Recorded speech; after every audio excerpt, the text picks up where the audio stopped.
Demetrius Johnson makes a bold prediction for how Israel Adesanya versus Bo Nickal would play out. On the first episode of the GOATcast with Henry Cejudo and Demetrius Johnson, the two former UFC flyweight champions weighed in on the middleweight division.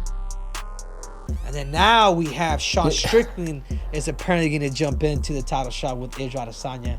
And I'll be honest with you, like, I'm not excited about this. I think Israel's just going to eat him up within 2 rounds. I really do. Yeah, I'm going to stop you right there. Izzy's my boy. There is nobody in the middleweight division who's going to mess with this man. For anybody like DDP, especially Strickland, I don't think Strickland's going to get the job done. I think Izzy's just way more athletic, way more experience on the feet. We saw what Alex Pereira did to Strickland, and I feel like Izzy's going to do the exact same thing, if not better.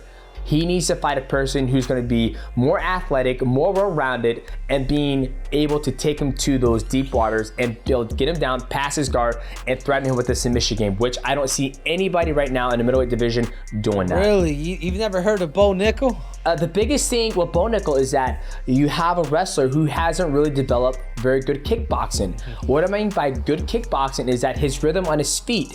Israel Adesanya, all he has to do is have good takedown defense, mix up the kickboxing, keep Bo Nickal guessing. Eventually, Bo Nickal will take Israel down if they do fight.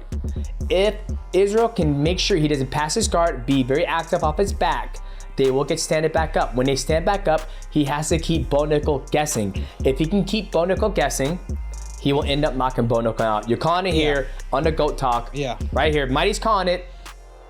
Dana White heaps praise on Nate Diaz after Jake Paul loss. UFC is always going to be his house.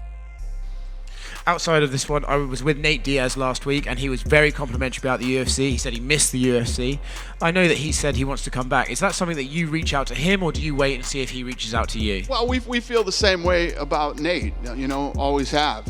I've always joked around about dealing with the Diaz brothers, but, these two, you see it now. I mean, they're two iconic fighters that 20 years from now, everybody will remember and talk about. And, this will always be Nate's house, Nate grew up here. He came in on The Ultimate Fighter. He fought some of the biggest fights ever here, and we'd love the kid. I don't know about fighting in the future, but this is always going to be his house, and, we'll see. Did you enjoy his guillotine that he got in the 10th round? Did I what? Did you enjoy his guillotine that he got on Jake? I saw it on the internet, yeah. For a kid pushing 40 years old, fighting a guy 4 weight classes bigger than him in boxing and 2 in MMA, and going the distance, you know what I mean, at his age against a fucking 20-something-year-old kid, so far he's fared the best, out of everybody. He looked good. I'm happy for him. Aljamain Sterling reveals bet with Sean O'Malley after Sugar slid into his DMs. Now Sterling and O'Malley will fight for more than a belt. Sean O'Malley slides into me DMs. Hey champ, saw you on TV. You looked hella nervous.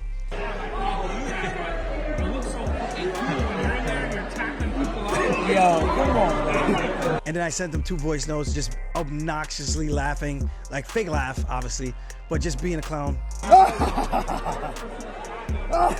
And at the end of this, I said $100 to whoever gets the first takedown. Deal. And he said deal.